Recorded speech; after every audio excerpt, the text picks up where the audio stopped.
राधे राधे। हिंदू धर्म में विजया एकादशी का विशेष महत्व है।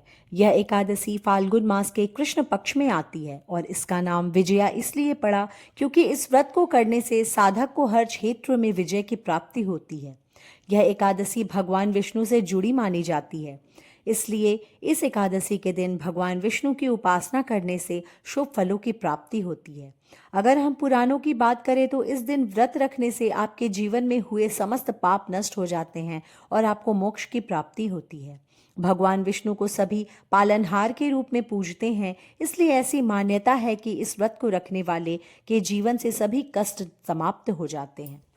तो आइए जानते हैं विजया एकादशी व्रत महात्म्य। विजया एकादशी व्रत कथा। युधिष्ठिर बोले कि हे जनार्दन, हे वसुदेव, फाल्गुन मास के कृष्ण पक्ष की एकादशी का नाम क्या है और इसकी व्रत की विधि क्या है। भगवान श्री कृष्ण बोले कि हे पांडुनंदन, एक बार देवर्षि नारद ने भी ब्रह्मा जी से यही प्रश्न किया था। तब ब्रह्मा जी नारद से बोले कि हे देवर्षि, विजया एकादशी का व्रत अति प्राचीन व पाप नाशक है। यह सर्वत्र विजय प्रदान कराने वाला है, इसमें तनिक भी संशय नहीं है। त्रेता युग में भगवान श्री राम को जब 14 वर्ष का वनवास हुआ, तब वे सीता और लक्ष्मण के साथ पंचवटी में रहने लगे। वहां रावण ने बड़ी चतुराई से श्री राम की पत्नी सीता का हरण कर लिया। सीता के वियोग में श्री राम व्याकुल हो गए और सीता की खोज में वन वन भटकने लगे। कुछ आगे जाने पर उन्हें वीरवर जटायु के दर्शन हुए, जिनकी आयु लगभग क्षीण हो चुकी थी। तत्पश्चात उन्होंने वन में कबंध नामक राक्षस का वध किया और सुग्रीव से उनकी मैत्री हुई। बाली का वध हुआ। इसके बाद श्री राम के कार्य हेतु वानर सेना एकत्रित हुई। हनुमान जी ने लंका की अशोक वाटिका में सीता का पता लगाया और राम नाम अंकित मुद्रिका उन्हें भेंट की। ऐसा पुरुषार्थ का कार्य करके हनुमान जी लौटे और भगवान श्री राम से मिलकर लंका का सारा हाल कह सुनाया। हनुमान जी की बात सुनकर श्री राम ने सुग्रीव की अनुमति लेकर लंका की ओर जाने का मानस बनाया और समुद्र तट पर पहुंचकर लक्ष्मण से कहा कि हे लक्ष्मण, इस समुद्र को हम कैसे पार करें? इसमें तो मगरमच्छ आदि बड़े बड़े जल के जीव हैं। ऐसा कोई सरल उपाय दिखलाई नहीं देता जिससे इस समुद्र को पार किया जा सके।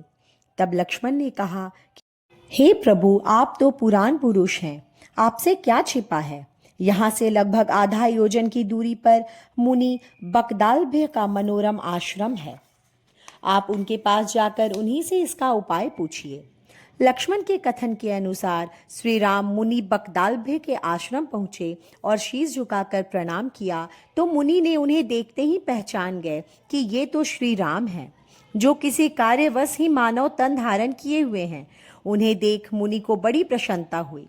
उन्होंने उनसे पूछा कि हे राम, कहो आपका यहाँ कैसे आगमन हुआ। तब श्री राम ने कहा कि हे महामुने, आपकी दया से मैं राक्षसों सहित लंका पर विजय पाने के लिए समुद्र के तट पर आया हूँ। हे महर्षि, अब आप कृपा करके वह उपाय बतलाइए जिसको करने से इस समुद्र को सरलता से पार किया जा सके। मुनि बकदालभ्य बोले कि हे श्री राम, मैं आपको अत्युत्तम व्रत बतलाता हूँ। फाल्गुन मास के कृष्ण पक्ष की विजया एकादशी का आप विधिवत व्रत करें। इसके प्रभाव से आप अवश्य ही समुद्र पार कर सकेंगे और विजय आपकी ही होगी। हे राम, अब इस व्रत की विधि सुनिए। दशमी तिथि को सोने, चांदी, तांबे या मिट्टी का जल पूरित कलश स्थापित कर उसमें पंच पल्लव डाल दें। फिर उस पर भगवान नारायण की स्वर्ण निर्मित प्रतिमा स्थापित करें। एकादशी तिथि को प्रातः स्नान करके माला, सुपारी, चंदन आदि से भगवान का पूजन करें। कलश पर 7 प्रकार के धान और जौ रखें तथा गंध, धूप, दीप, नैवेद्य आदि से पुनः पूजन करके कलश के सामने बैठकर सारा दिन उत्तम कथा वार्ता करते हुए व्यतीत करें तथा रात्रि में जागरण करें। अखंड व्रत की सिद्धि हेतु घृत का दीप जलाएं। द्वादशी को सूर्योदय के बाद कलश को निकटवर्ती नदी, तालाब, झरने पर ले जाकर स्थापित करें और यथाविधि पूजन करके देव प्रतिमा सहित वह कलश किसी वेद पाठी ब्राह्मण को दान कर दें। हे राम, यदि आप सेनापतियों सहित इस विधि से इस व्रत को करेंगे तो आपकी विजय अवश्य होगी। ब्रह्मा जी बोले कि हे नारद, मुनि के कथनानुसार श्री राम ने विजय एकादशी का व्रत करके युद्ध में रावण को मारकर लंका पर विजयी हुए और सीता को प्राप्त किए। जो कोई भी इस व्रत को करता है उसे इस लोक में विजय मिलती है और उसका परलोक भी अक्षय रहता है। श्री कृष्ण बोले कि हे राजन, इसलिए विजया एकादशी का व्रत अवश्य ही करना चाहिए। इस कथा प्रसंग को पढ़ने व सुनने से वाजपेयी यज्ञ का फल मिलता है। इस प्रकार फाल्गुन मास के कृष्ण पक्ष की विजया एकादशी का व्रत कथा समाप्त हुआ। राधे राधे।